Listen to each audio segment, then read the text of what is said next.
الله الرحمن الرحيم. قالت الأعراب آمنا قل لم تؤمنوا ولكن قولوا أسلمنا ولما يدخل الإيمان في قلوبكم.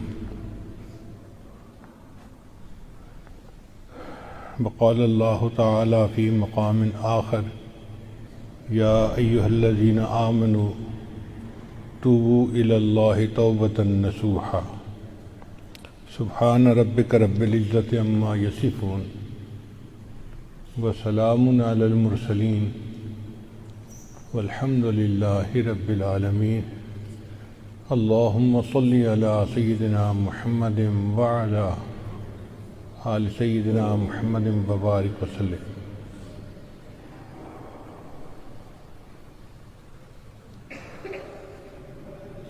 کچھ دیہاتی لوگ نبی السلام کی خدمت میں حاضر ہوئے اور کلمہ پڑھا اور اپنے مسلمان ہونے کا احسان جتلانے لگے. اس پر اللہ تعالیٰ کی طرف سے آیات اتری. قالت الاعراب آمنا، یہ دیہاتی، یہ عرابی لوگ کہتے ہیں کہ ہم ایمان لے آئے. قل لم تؤمنوا، اے میرے محبوب سے آپ فرما دیجئے تم ایمان نہیں لائے. ولیکن قولوا اسلمنا، تم یوں کہو کہ ہم اسلام لے آئے. ولما يدخل الایمان فی قلوبکم، ابھی ایمان تمہارے دلوں کے اندر داخل نہیں ہوا. اس کا مطلب یہ ہوا کہ کلمہ پڑھ کر مسلمان بن جانا یہ پہلا سٹیپ ہے. پھر ایک نور کا دل کے اندر داخل ہونا جس کو ایمان کہتے ہیں وہ دوسرا سٹیپ ہے. آج بالکل یہی بات ہے. ہم سب کے سب پیدائشی مسلمان ہیں، نسلی مسلمان ہیں، لیکن ابھی ایمان کی وہ کیفیت نہیں دلوں میں جو ہونی چاہیے تھی. اس کو کہتے ہیں اوپر سے میاں تسبیح اور اندر سے میاں کسبی، اوپر سے لا الہ اندر سے کالی بلا.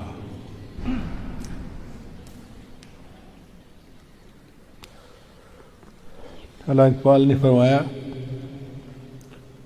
یوں تو سید بھی ہو مرزا بھی ہو افغان بھی ہو، یوں تو سید بھی ہو مرزا بھی ہو افغان بھی ہو، تم سبھی کو چھو بتاؤ تو مسلمان بھی ہو.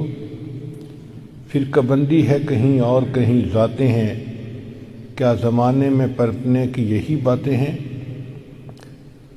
اور ایک جگہ کہتے ہیں وضع میں تم ہو نصارہ تو تمدن میں ہنود، وضع میں تم ہو نصارہ تو تمدن میں ہنود، یہ مسلمان ہیں جنہیں دیکھ کے شرمائیں یہود.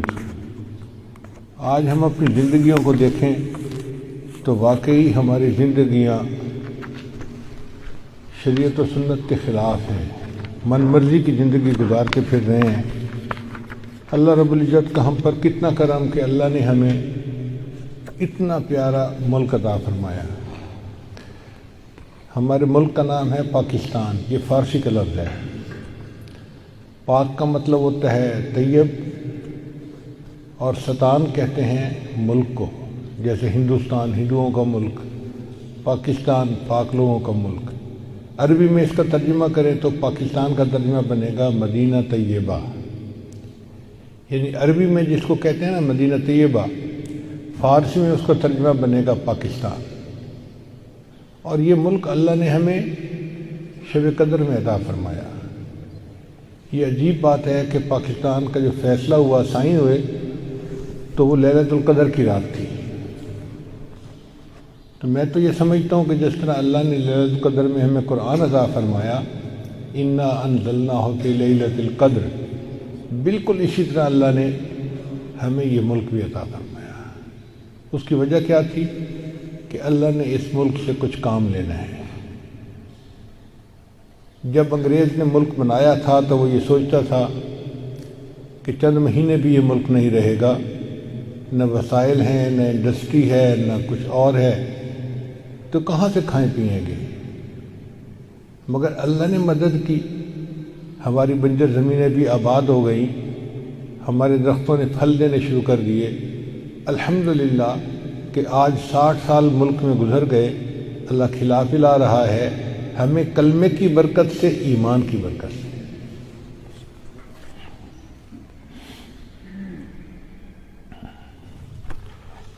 پچھلے دنوں ہم اسلام آباد سے ایک پروگرام کر کے واپس آ رہے تھے،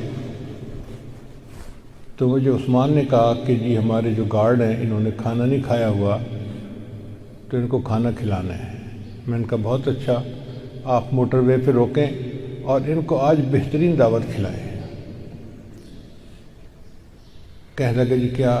میں نے کہا بھائی ان کو مرغ کڑھائی کھلائیں اور کافی ساری بنوانا کہ سارے لوگ پیٹ بھر کے کھائیں۔ کہنے لگے جی ٹھیک ہے۔ چنانچہ اس نے مرغ کڑھائی بنوائی، تنور کی گرم گرم روٹیاں تھیں اور سالن اتنا مزیدار بنا ہوا تھا کہ انسان انگلیوں کو چاٹے۔ میں نے 2-3 مرتبہ اس سے پوچھا کہ بھئی سب لوگوں نے خوب کھایا؟ اس نے کہا حضرت ایک بندے نے 4 روٹیاں کھائی ہیں۔ اب تنور کی 4 روٹیاں سے مراد یہ کہ خوب پیٹ بھر کے کھانا کھایا۔ میں نے کہا اچھا ان کو پانی نہیں پلانا، ان کو پیپسی پلائیں۔ پھر میں نے کہا کہ اچھا کھانے کے بعد ان کو آئس کریم بھی کھلائیں۔ ایک فلی لوڈڈ دعوت تھی جو کم از کم 8 بندوں نے کھائی، اور جب اینڈ کے اوپر پیمنٹ کا وقت آیا تو ایک بندے کا خرچہ 300 روپے ہے۔ میں حیران رہ گیا کہ ایک پرتکلف دعوت کھا کے اس کا خرچہ 300 روپیہ بنتا ہے ایک بندے کا۔ 300 روپے کا مطلب $2۔ دنیا میں کوئی ملک آج ایسا نہیں جہاں $2 میں کوئی کھانا کھا سکے۔ ہمارے ملک میں آخر یہ چیزیں اتنی سستی کیوں ہیں؟ اس لیے کہ ہم غیروں کے محتاج نہیں ہیں۔ سبزی ہماری اپنی ہے، گندم اپنی ہے، چاول اپنا ہے، دالیں اپنی ہیں، پیاز، سبزیاں، آلو، سب کچھ ہمارے پاس اپنا ہے۔ ہمیں باہر کہیں سے نہیں منگانا پڑتا۔ اور پھر اللہ کی شان دیکھیں کہ ملک کے جو حصے ہیں ان کے موسم بدلتے رہتے ہیں۔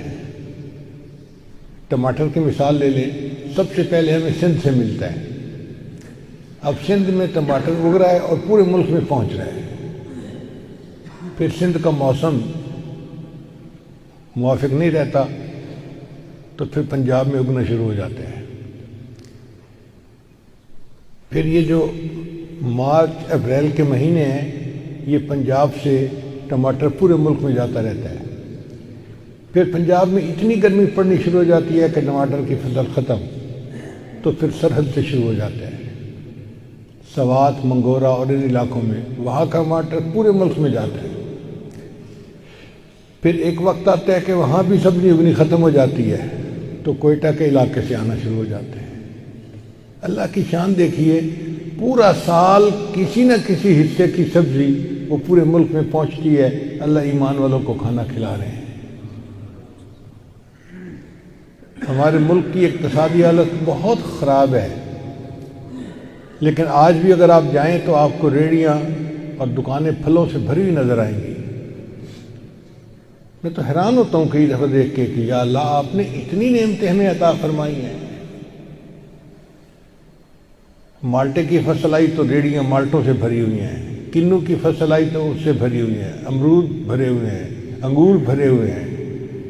پھر آم کا موسم شروع ہوتا ہے تو کئی مہینے آم ہی بھرے ہوتے ہیں۔ وہ کون سا پھل ہے جو ہمارے ملک میں نہیں ہوتا؟ الحمدللہ ثم الحمدللہ۔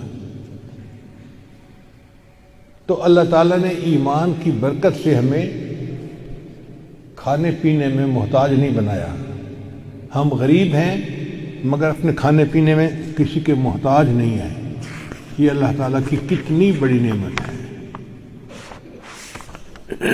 اس وقت بھی جو دفتروں میں لوگ کام کرتے ہیں وہ دوپہر کے وقت ریڑھی سے دال چاول کھاتے ہیں۔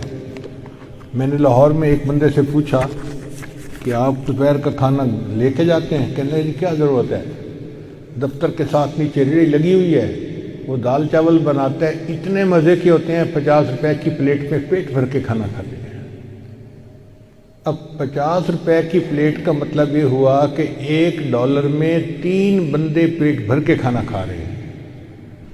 پوری دنیا میں کوئی ایک ملک ایسا نہیں کہ جہاں اتنا سستا کھانا ملتا ہو کہ $1 کے اندر 3 بندے پیٹ بھر کے کھانا کھائیں۔ $1 میں تو پیپسی کی بوتل باہر نہیں ملتی، کھانا کیا ملے گا؟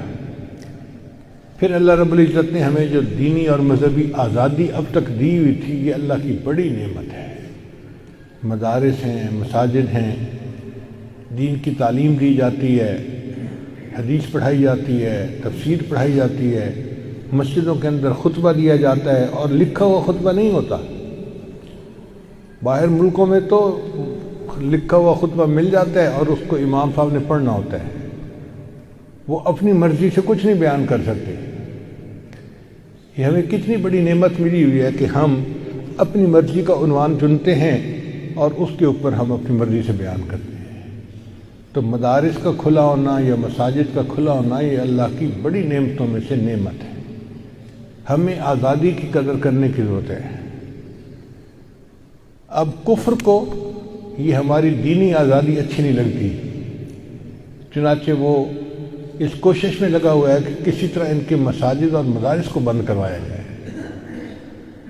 وائرس تو پہلے بھی دنیا میں پھیلتی تھی، لیکن اس دفعہ انہوں نے اس وائرس کو ایسے کر کے پھیلا دیا کہ جی بند کرو بند کرو، لوگ اکٹھے نہ ہوں، لوگ اکٹھے نہ ہوں۔ بھئی کرو نا، تم اپنے سینما گھر بند کرو۔ نہیں، اصل میں تو انہوں نے آنا تھا مسجدوں پہ، تو آہستہ آہستہ اس کو لے کے آئے کہ جی اب 5 بندے اس سے زیادہ مسجد میں اکٹھے ہی نہیں ہو سکتے۔ اب چونکہ وقتی چیز ہے اور ایک بیماری کا بھی معاملہ ہے، تو علماء نے بھی کہہ دیا ٹھیک ہے جی ہم اس کی پابندی کریں گے۔ مگر یہ ہے لمحہ فکریہ ہمارے لیے۔ ایسا کبھی نہیں ہو سکتا کہ مومن مسلمان مساجد میں آنا ہی بند کر دیں۔ مسجدوں سے تو اللہ کی مدد آنی تھی اور یہ بیماریاں دور ہونی تھیں۔ اگر مسجدیں ہی بند کر دی گئی تو بیماریاں ختم کہاں ہوں گی؟ بیماریاں اور عذاب تو اور اوپر نازل آئے گا۔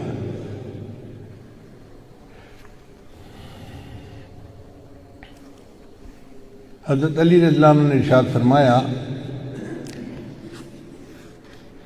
کہ نبی صاحب نے ارشاد فرمایا اطیب الریح ریح فی الارض الہند، کہ سب سے اچھی خوشبو سرزمین ہند کی ہے۔ یہ حاکم کی روایت ہے۔ علامہ اقبال نے اسی کو کہا تھا، میرے عرب کو آئی ٹھنڈی ہوا جہاں سے، میرا وطن وہی ہے، میرا وطن وہی ہے۔ یعنی نبی علیہ السلام نے ارشاد فرمایا کہ مجھے اس طرف سے ٹھنڈی ہوا آتی ہے۔ تو آقا صلی اللہ علیہ وسلم کا یہ فرمانا کوئی بشارت رکھتا ہے۔ چنانچہ اگر سعودی عرب کے مشرق میں دیکھیں نا تو 4 ملک بنتے ہیں۔ ایک تو ہندوستان بنتا ہے، مگر اس میں تو چونکہ ہندوؤں کی اکثریت ہے، سکھوں کی اکثریت ہے، مسلمان اگرچہ 20 کروڑ ہیں مگر وہ ان میں تحلیل ہو جاتے ہیں، پتہ ہی نہیں چلتا کہ مسلمان ہیں یا نہیں۔ ہر معاملہ وہاں ہندوؤں کے ہاتھ میں ہے، تو ہندوستان تو آپ ایک طرف کر دیں۔ پھر اس کے بعد دوسرا ملک ہے ایران۔ ایران میں شیعوں نے ایسا قبضہ کیا ہوا ہے کہ وہ شیعت کے اندر لپٹے ہوئے ہیں، لہذا وہ بھی آؤٹ آف کویسچن ہو گیا۔ اب باقی 2 ملک رہ جاتے ہیں، ایک پاکستان اور ایک افغانستان۔ ان دونوں میں اہل سنت والجماعت لوگ موجود ہیں اور دین کی محبت والے اور دین پر عمل کرنے والے لوگ موجود ہیں۔ تو اس کا مطلب یہ ہوا کہ نبی علیہ السلام کو جو ٹھنڈی ہوا آپ نے فرمایا کہ مجھے ٹھنڈی ہوا آ رہی ہے، وہ پاکستان اور افغانستان اس علاقے سے آ رہی تھی۔ ویسے بھی اگر آپ تاریخ کا مطالعہ کریں نا تو 2 پہاڑوں کا سلسلہ ہے، ایک ہے کوہ ہمالیہ اور ایک ہے کوہ ہندو کش۔ اگر نقشہ اٹھا کے دیکھیں تو اس کے اندر ایک مثلث بنتی ہے۔ اس مثلث کو اس زمانے میں وادی سندھ کہا جاتا تھا۔ اگر ایگزیکٹ جگہ دیکھنی ہو تو جیسے ہمارے ہاں مالاکنڈ کے پہاڑ ہیں نا، وہ بالکل اسی کے اندر آتے ہیں۔ تو گویا نبی علیہ السلام نے فرمایا کہ مجھے اس طرف سے ٹھنڈی ہوا آ رہی ہے۔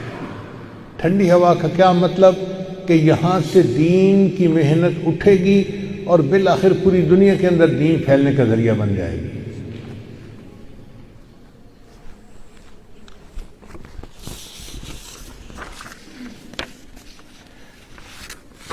چنانچہ امام ربانی حضرت مجدد ثانی رحمۃ اللہ علیہ اسی علاقے میں تھے، دارالعلوم دیوبند جیسی دینی درسگاہیں اسی علاقے میں، حضرت شیخ الہند رحمۃ اللہ جیسی شخصیت اسی علاقے میں تحریک خلافت اٹھی اور اسی علاقے میں تحریک ریشمی رومال بھی اٹھی۔ مولانا محمد علی جوہر رحمۃ اللہ کی والدہ وہ بہت نیکی والی تھی، ان کے بارے میں مشہور ہے کہ بولی اماں محمد علی کی جان بیٹا خلافت پہ دے دو۔ یعنی ایک وقت ایسا بھی تھا کہ مائیں ایمان میں اتنی کامل ہوتی تھیں کہ وہ اپنے جوان بیٹوں کو خود کہتی تھیں بولی اماں محمد علی کی جان بیٹا خلافت پہ دے دو۔ یہ کوئی چھوٹی بات نہیں ہے۔ مولانا محمد علی جوہر رحمۃ اللہ علیہ اور مولانا شوکت علی دونوں بھائی تھے، انہوں نے خلافت کے بارے میں خوب کام کیا اور انگریز سے آزادی پانے کے لیے خوب کام کیا۔ تو فرنگی نے ان کو دھمکی دی کہ اگر تم باز نہیں آؤ گے نا تو ہم تمہیں پھانسی پہ لٹکا دیں گے۔ جب فرنگی نے دھمکی دی تو مولانا محمد علی جوہر رحمۃ اللہ دبے نہیں، بلکہ انہوں نے تاریخی اشعار لکھے۔ انہوں نے فرمایا تم یوں ہی سمجھنا کہ فنا میرے لیے ہے، تم یوں ہی سمجھنا کہ فنا میرے لیے ہے، پر غیب میں سامان بقا میرے لیے ہے۔ پیغام ملا تھا جو حسین ابن علی کو، خوش ہوں کہ وہ پیغام قضا میرے لیے ہے۔ یوں ابر سیاہ پر تو فدا ہیں سبھی مہکش، مگر آج کی گھنگور گٹا میرے لیے ہے۔ اللہ کے رستے کی جو موتائے مسیحا، اکثیر یہی ایک دوا میرے لیے ہے۔ توحید تو یہ ہے کہ خدا حشر میں کہہ دے یہ بندہ دو عالم سے خفا میرے لیے ہے۔ کیا خوبصورت اشعار کہے۔ توحید تو یہ ہے کہ خدا حشر میں کہہ دے یہ بندہ دو عالم سے خفا میرے لیے ہے۔ چنانچہ ابن ماجہ کی روایت ہے، نبی صاحب نے ارشاد فرمایا یخرج ناس من المشرق فیوطئون للمہدی، کہ مشرق سے لوگ نکلیں گے جو امام مہدی کی راہ کو ہموار کریں گے۔ اب سعودی عرب کے مشرق میں تو ہمارا ملک بنتا ہے، اس کا مطلب یہ کہ جس کو ہم وادی سندھ کہتے تھے نا پرانا، وہاں سے لوگ اٹھیں گے۔ یہ پاکستان اور افغانستان کے درمیان کا ایک علاقہ بنتا ہے۔ اللہ ایمان والوں کو یہاں سے اٹھائیں گے اور پھر وہ امام مہدی کے آنے کی راہ ہموار کریں گے۔ بیت المقدس 3 مرتبہ فتح ہوا۔ ایک مرتبہ عربوں نے فتح کیا حضرت عمر رضی اللہ عنہ کے زمانے میں بغیر لڑائی کے، کافروں نے چابیاں ہی حوالے کر دی تھیں۔ دوسری فتح پھر کردستان کا ایک نوجوان تھا جس کا نام تھا صلاح الدین ایوبی، اس نے صلیبی جنگیں لڑی اور کافروں سے بیت المقدس کو فتح کروا لیا۔ اب تیسری مرتبہ وہ پھر فتح ہوگا اور ہمارا یہ گمان ہے کہ اللہ تعالیٰ یہ اعزاز پاکستان کے لوگوں کو عطا فرمائیں گے انشاءاللہ۔ اس ملک کو اللہ نے بنوایا ہی اسی لیے ہے کہ اس ملک سے اللہ تعالیٰ نے ایسی فوج اٹھانی ہے، ایسے لوگ اٹھانے ہیں کہ جو دین کے لیے اٹھیں گے اور امام مہدی کی راہ کو ہموار کر دیں گے، ان کے لشکر کے فوجی بنیں گے۔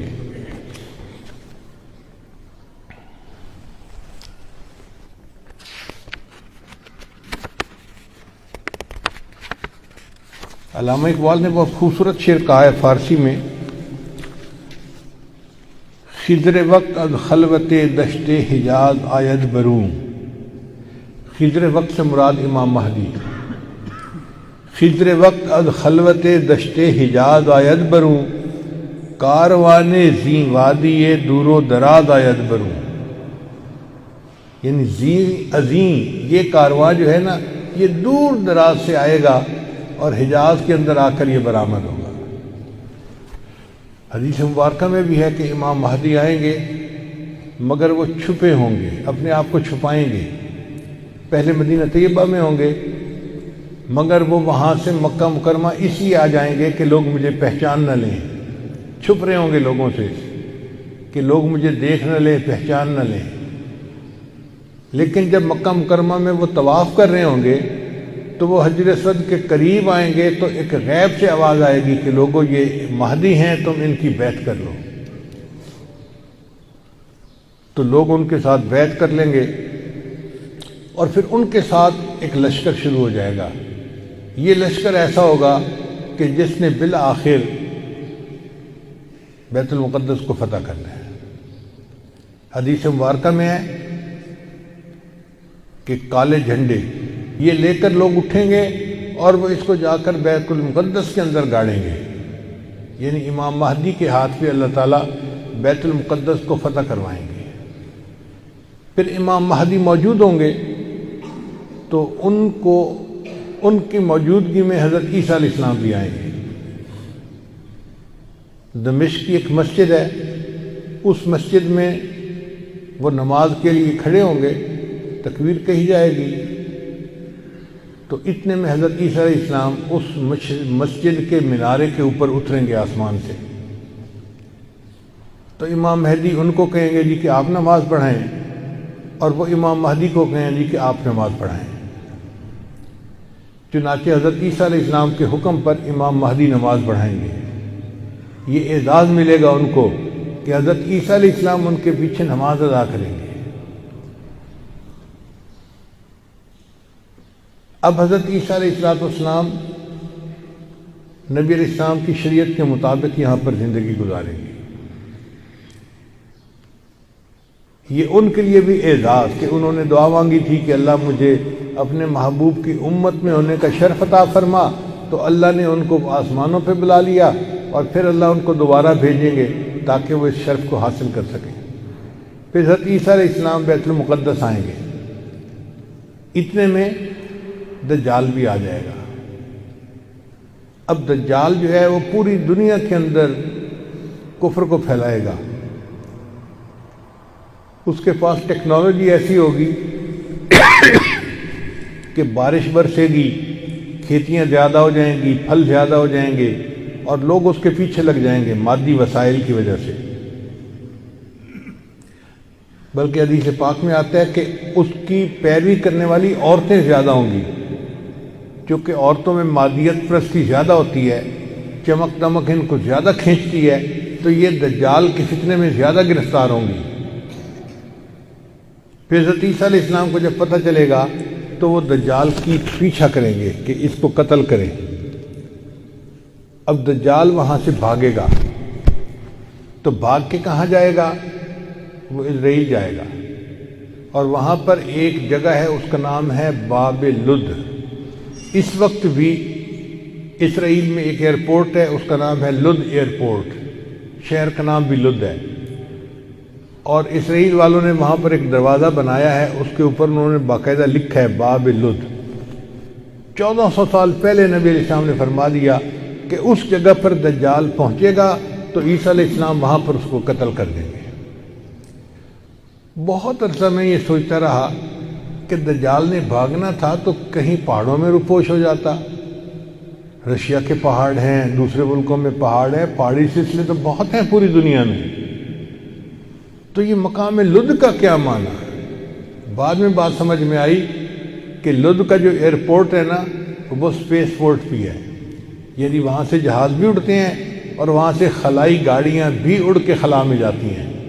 اس کا مطلب یہ کہ دجال یہ چاہے گا کہ میں لد پہنچوں اور وہاں سے اسپیس شپ میں بیٹھ کے میں خلا میں چلا جاؤں، کیونکہ دنیا میں تو مجھے یہ نہیں چھوڑیں گے، تو میں یہاں دنیا سے چلا ہی جاؤں۔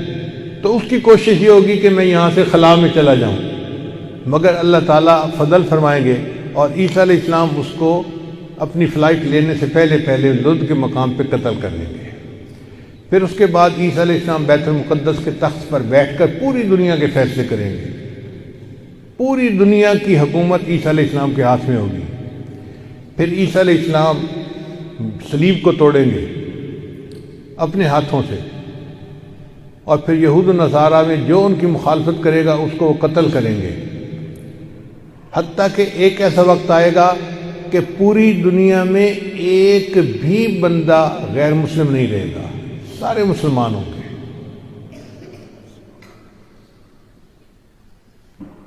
اس وقت اتنی برکتیں ہوں گی، حدیث پاک میں آتا ہے کہ ایک گائے کا دودھ پورے خاندان کے لیے کافی ہو جائے گا۔ اب یہ بات تو سمجھ میں آتی ہے، آج ایسی گائے بن گئی ہیں جو 100 لیٹر دودھ دیتی ہیں ایک دن میں۔ اب 100 لیٹر تو واقعی پورے خاندان کے لیے کافی ہے، 40-50 گھروں کے لیے کافی ہو جاتی ہے۔ یہ باتیں نبی صاحب نے اس وقت فرمائیں جب کہ لوگوں کو اس کا تصور بھی نہیں ہو سکتا تھا۔ میرے آقا صلی اللہ علیہ وسلم کی نگاہ کیسی تھی؟ یہ نگاہ نبوت تھی جو بہت دور دیکھ لیتی تھی، کہ 1400 سال پہلے بیٹھ کر ایسی باتیں کیں جیسے آج اپنی آنکھ سے دیکھ کے کوئی بندہ بات کر رہا ہوتا ہے۔ پھر عیسیٰ علیہ السلام فوت ہو جائیں گے، اور اس کے بعد جو بگاڑ آئے گا نا وہ پرماننٹ بگاڑ ہوگا، اور اس کے بعد پھر قیامت قائم ہوگی علی شرار الناس، ان لوگوں پر جو سب سے زیادہ شریر لوگ ہوں گے۔ تو ایسے لگتا ہے حالات سے کہ قیامت کے بڑی بڑی نشانیاں پوری ہو گئیں، اب امام مہدی کے آنے کا وقت بہت قریب ہے۔ یہ جو حالات میں اتنی بڑی تبدیلی نظر آ رہی ہے نا، یہ کسی چیز کا پیش خیمہ ہے۔ تو ہمارے لیے یہ وقت ایسا ہے کہ ہم جتنا جلدی ہو اپنے گناہوں سے توبہ کریں اور اللہ تعالیٰ سے مدد مانگیں کہ اللہ ہمارے گناہوں کو معاف فرما اور ہمیں مزید کسی مشکل میں پڑنے سے محفوظ فرما۔ قرآن مجید کی ایک آیت ہے،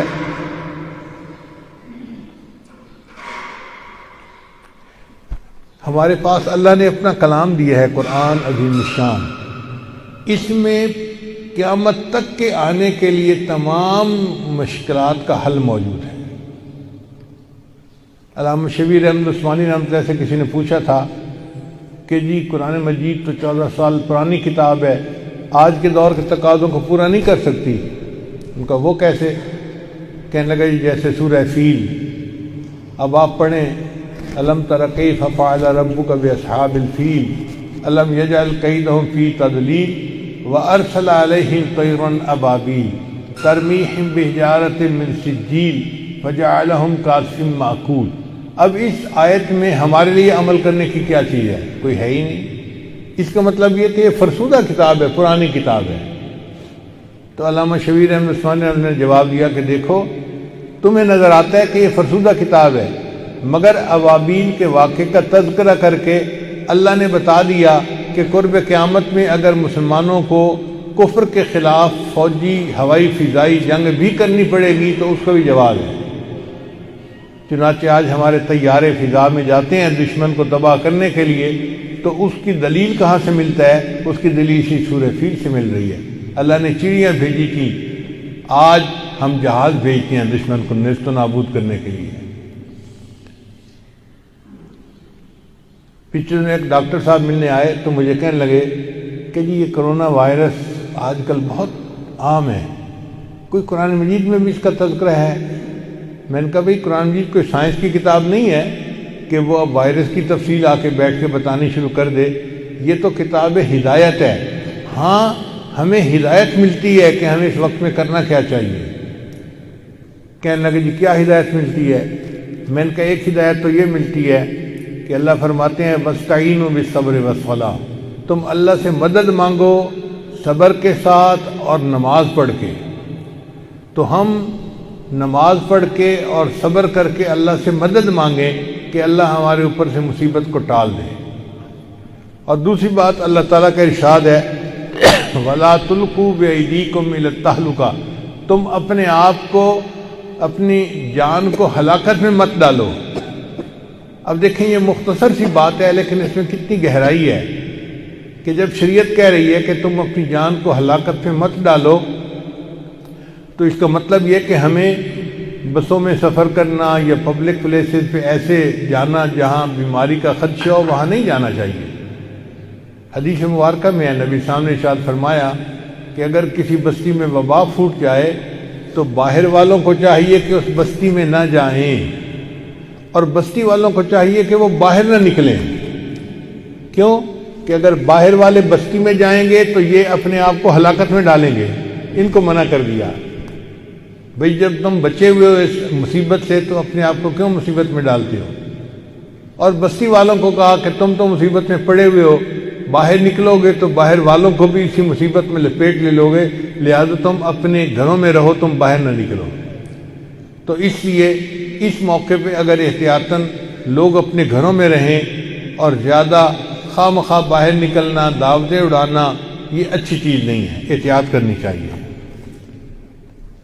اور ایک تیسری آیت ہے سورہ النمل میں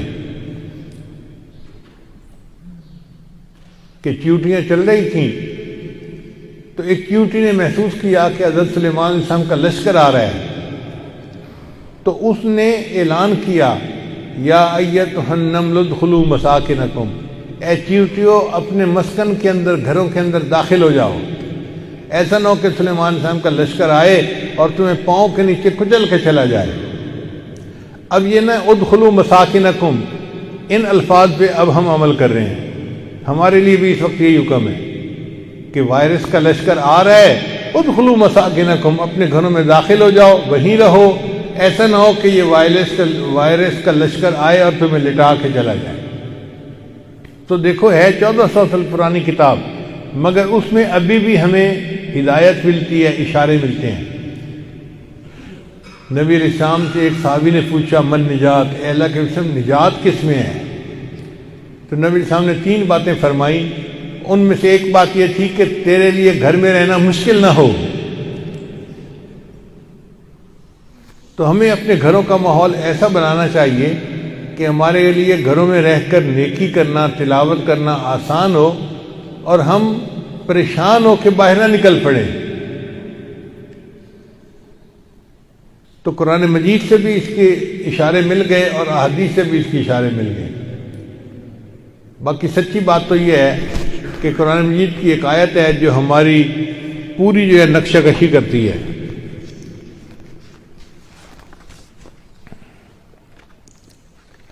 اللہ تعالیٰ ارشاد فرماتے ہیں فَلَمَّا نَسُوا مَا ذُكِّرُوا بِهِ فَتَحْنَا عَلَيْهِمْ أَبْوَابَ كُلِّ شَيْءٍ، کہ جب وہ بھول گئے جو ان کو ہم نے نصیحت کی تھی تو ہم نے ان کے اوپر ہر چیز کی فراخی کر دی۔ یعنی اللہ تعالیٰ نے پہلے تو نصیحت کی کہ بھئی نیکی کرو، دین کے اوپر قائم رہو، لیکن جب لوگوں نے اس چیز کو بھلا دیا تو اللہ فرماتے ہیں فتحنا علیہم ابواب کل شیء، ہم نے ہر چیز کے دروازے ان کے اوپر کھول دیے، حتیٰ اذا فرحوا بما اوتوا، حتیٰ کہ وہ خوش ہو گئے کہ کیا رزق مل گیا، نعمتیں مل گئی، اخذناہم بغتۃ، تو پھر ہم نے ان کو اچانک پکڑ میں لے لیا۔ ہماری ہو بہو تصویر یہی ہے کہ اللہ تعالیٰ نے ہمیں اتنا دیا کہ ہر بندہ پیٹ بھر کے کھانا کھاتا تھا، سکون کی زندگی گزارتا تھا، مگر ہم نے اللہ کو بھلا دیا، دین کے احکام کو ہم نے ہلکا سمجھا، جس کا نتیجہ یہ نکلا کہ ہمارے اوپر اللہ نے عذاب بھیجا، اخذناہم بغتۃ والا۔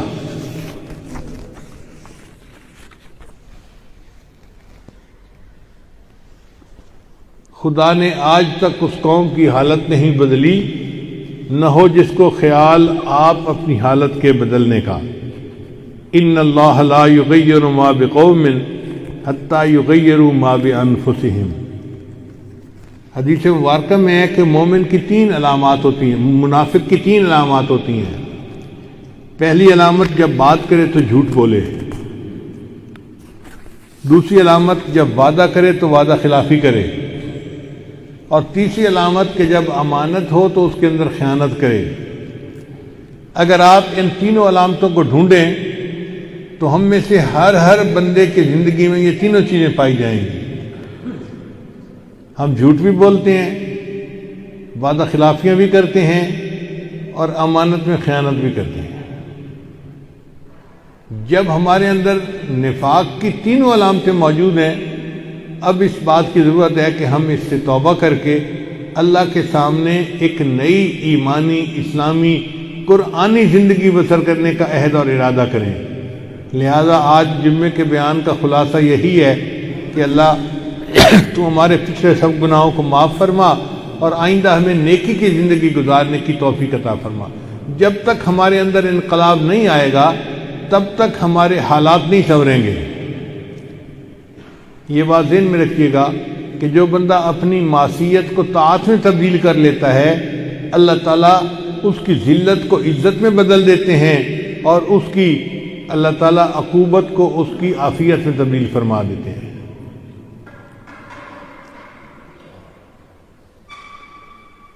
کسی شاعر نے اشعار لکھے ہیں جو ہماری حالت کے بالکل عین مطابق ہیں۔ بہت مصروف رہتے تھے ہواؤں پر حکومت تھی، بہت مصروف رہتے تھے ہواؤں پر حکومت تھی، تکبر تھا کہ طاقت تھی، بلا کی بادشاہی تھی، کوئی بے فکر بیٹھا تھا کسی کے ہاتھ حکومت تھی، کوئی تدبیر کرتا تھا کوئی تسخیر کرتا تھا، کوئی ماضی دکھاتا تھا کوئی مستقبل بتاتا تھا، سبھی مصروف تھے ایسے کہ ایک ہستی بھلا بیٹھے۔ یعنی سب اللہ کی نعمتوں کو انجوائے کرنے میں مصروف تھے، اتنے مصروف کہ اللہ کو ہی بھلا بیٹھے۔ سبھی مصروف تھے ایسے کہ ایک ہستی بھلا بیٹھے، بہت پرواز کر بیٹھے خدا ناراض کر بیٹھے، بہت پرواز کر بیٹھے خدا ناراض کر بیٹھے۔ اب اس نے منہ جو پھیرا ہے فقط وحشت کا ڈیرا ہے کہ دنیا کی ہر ایک بستی بھیانک موت چہرہ ہے، خدا منہ پھیر بیٹھا ہے اب اس کا گھر بھی خالی ہے، قہر دنیا پہ طاری ہے ابھی بھی وقت ہے لوگو، خدا سے گڑ گڑا کر تم ابھی توبہ کرو لوگو، وہ جلدی مان جاتا ہے وہ اب بھی تم کو چاہتا ہے، کہیں گر دیر ہو جائے زمیں ساری پلٹ جائے، ابھی بھی وقت ہے لوگو خدا راضی کرو لوگو، وہ جلدی مان جاتا ہے وہ جلدی مان جاتا ہے۔ ابھی بھی وقت ہے، ابھی سورج مشرق سے طلوع مغرب سے طلوع ہونا شروع نہیں ہوا، اس سے پہلے پہلے توبہ قبول ہو جاتی ہے، اور جب تک سانس نرخرے میں نہ پہنچ جائے اس وقت تک توبہ قبول ہوتی ہے۔ تو ہم توبہ کر کے اللہ تعالیٰ سے اپنے گناہوں کی معافی مانگیں۔ ہمیں اب بھی اللہ تعالیٰ کی ذات سے امید ہے کہ وہ ہمارے گناہوں کو معاف فرما دے گی اور ہمیں اس آزمائش سے اور عذاب سے اللہ تعالیٰ محفوظ فرمائیں گے۔ اللہ تعالیٰ ہماری ان مسجدوں کو دوبارہ آباد فرما دے اور ہمیں اپنی عبادت کی دوبارہ توفیق عطا فرمائے، اپنے گھروں کے دروازے ہمارے اوپر بند نہ کرے، ہمیں زندگی میں وہ وقت نہ دیکھنا نصیب کرے کہ جب اللہ کا گھر ہو اور اس کا دروازہ بند ہوا ہو۔ بادشاہ جب ناراض ہوتا ہے نا تو پھر دروازے بند کروا دیتا ہے۔ ہم بھی اٹھک بیٹھک کرنے والے لوگ تھے، تماشا بنایا ہوا تھا، اللہ نے کہا تمہاری اٹھک بیٹھک کی کوئی ضرورت نہیں، میں تالے لگوا دیتا ہوں، جاؤ اپنے گھروں میں جا کے بیٹھو۔ تو اس وقت ہمیں اللہ تعالیٰ سے انفرادی توبہ بھی کرنی چاہیے، اجتماعی توبہ بھی کرنی چاہیے، اپنے لیے اپنے اس پیارے ملک کے لیے دعائیں بھی کرنی چاہیے۔ اللہ تعالیٰ امت مسلمہ پر رحمت فرمائے اور اللہ تعالیٰ ہمیں حج عمرے کی نعمت سے محروم نہ فرمائے اور اللہ تعالیٰ ہماری توبہ کو قبول فرمائے۔ وآخر دعوانا ان الحمد للہ۔